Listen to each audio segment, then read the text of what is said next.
Kuperjanovi retk on rahvamatk. See hoiab au sees tervislikke eluviise.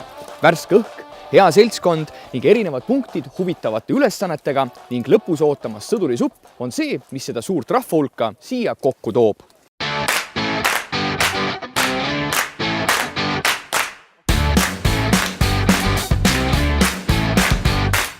Püüame tegelikult väärtustada Eesti ajalugu läbi meie enda kangelaste.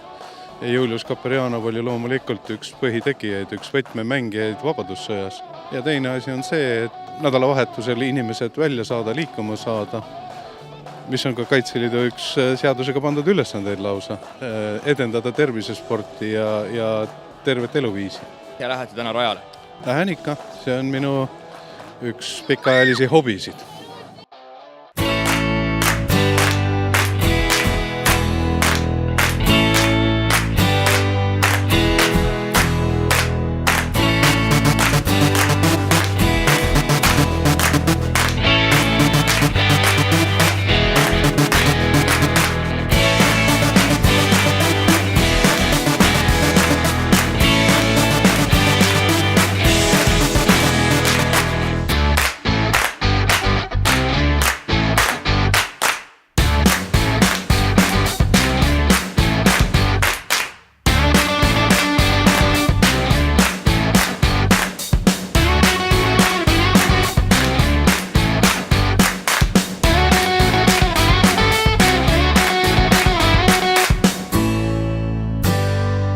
Ühes punktis on ootamas kõiki osalejaid politsei ja lähme küsime Lõvi Leo käest, mida siin punktis siis inimesed teha saavad. Palli visata, teed juua, lõkker soojendada ennast, kui pole tee peal väga soojaks läinud. Kas olete juba mõne pannud sinna pokrisse ka, et nad on käitunud mitte nii, nagu õige on?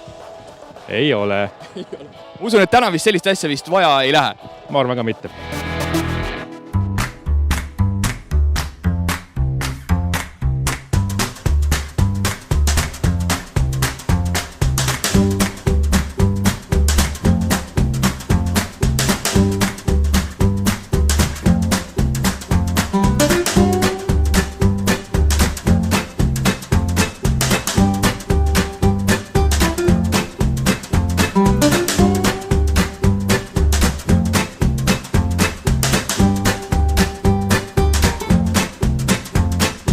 Oleme kontrollpunktis, me kinni püüdnud Jõgeva abi vallavanema Viktori ja uurime, et kuidas siis seekordne retk on läinud? Seekordne retk on nüüd sama hästi kui keelevatki. Seltskond on tore, rahvast on piisavalt ja ilm on täiesti kohane sihukese matka jaoks. Ja mis siia retkele iga aasta tõmbab? No siia retkele tõmbab juba see, et 4 aastat tagasi, kui esimest matka sai läbi viidud, siis olin ma maavanemana ja ma olin üks neist korraldajatest ja olen siiamaani ka selle töörühma liige veel. Nii et juba sellepärast pead matkale tulema ja loomulikult austus Julius Kuperjanovi meeste suhtes, kes meile vabaduse tõid.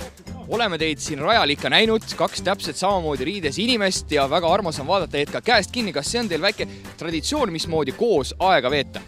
Ei, no ikka tuleb ju koos veeta aega.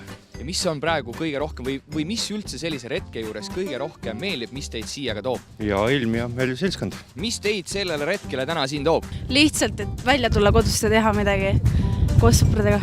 Peaaegu pool rada on läbi, kuidas tunded sees on? Päris hea, soe on sees. Ja mida ootate kõige rohkem sellelt retkelt? No ikka lõppne. Kas on mingid ka kõige lemmikumad punktid, mis on olnud, kus kindlasti tahaks neid kõik asju proovida? No see takistusrada iga aasta on väga huvitav olnud, et see proovilepanek on hea, seal ise saab proovi panna ennast.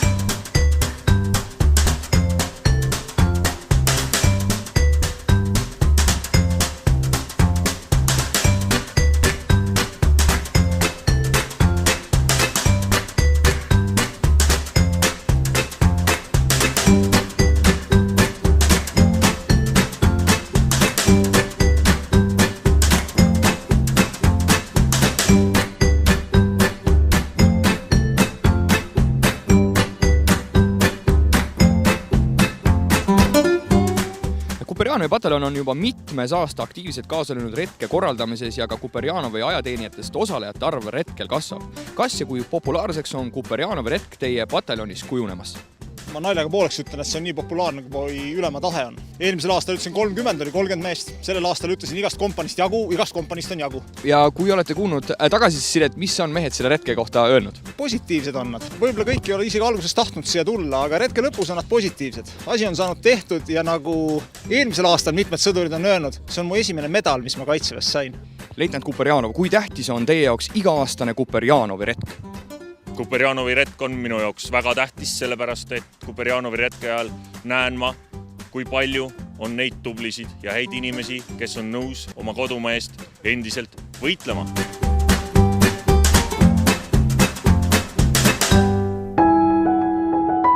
Matkasid ja retkesid on Eestis väga palju, aga mis just selle retke teeb eriliseks? See retk on vahetult seotud vabadussõja sündmustega. Teatavasti Puurmani mõis oli siis koht, kus Kuperjanovi partisanisalk komplekteeriti, formeeriti. See koosneb peamiselt alguses kaitseliitlastest. Ja selle retke marsruut samamoodi läbib selliseid ajalooliste lahingute paiku. Teeks võib tuua selle, et sellel retkel on 5 kontrollpunkti, mis on väga hea näide meie maakonna ülesest koostööst. Ehk siis lisaks Kaitseliidu Jõgemalevale on siin kontrollpunktid veel Lõuna politseiprefektuurilt, siis on Punaselt ristilt, Kuperjanovi pataljon on taksriba välja pannud ja ka Keskkonnaametilt. Ja lõpuks võiks välja tuua selle retke erilisuse sellega, et kõik, kes retke läbivad, saavad harukordse ja ainulaadse Kuperjanovi retke medali. Suud on naerul, lähme kohe küsime, kuidas teil läinud on? Väga hästi. Mida te ütleksite neile, kes ei ole siin veel käinud, aga järgmine aasta peaksid mõtlema, et ei tea, kas tulla või mitte? ei no tulge ikka, võtke sõbrad kaasa, tulge kõndima.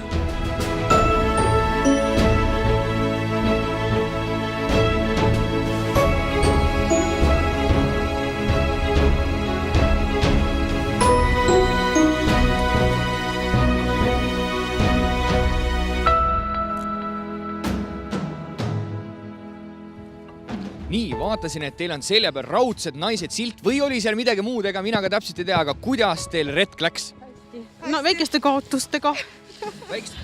Ja oli raske või oli kerge või kuidas te seda kommenteerite? Kartsin hullemat. Mis oli see motivatsioon või mis te selle lükke tegi, et te täna siia tulite selle retkele? Mina kutsusin 3. aasta. Juhu! Ja miks sa ise oled käinud kõik need aastad? Naiskodukaitse. Tore on. Ei, seltskonnamatk muidugi.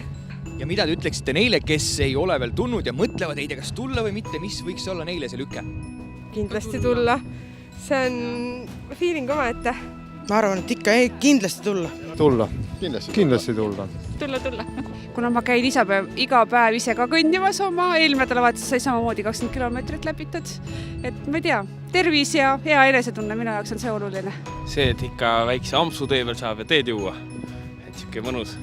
Ilm oli täna super. Ja mida ütleksite nendele, kes siiamaani mõtlevad, kas tulla või mitte tulla? Miks te juba siin ei ole? Ning erinevad punktid huvitavate ülesannetega on täidetud. Aga Juliusel on midagi öelda nendele, kes täna siin kohal pole. Kui tuled Kuperjanovi retkele, kannad oma hinge ja kodumaa eest hoolt.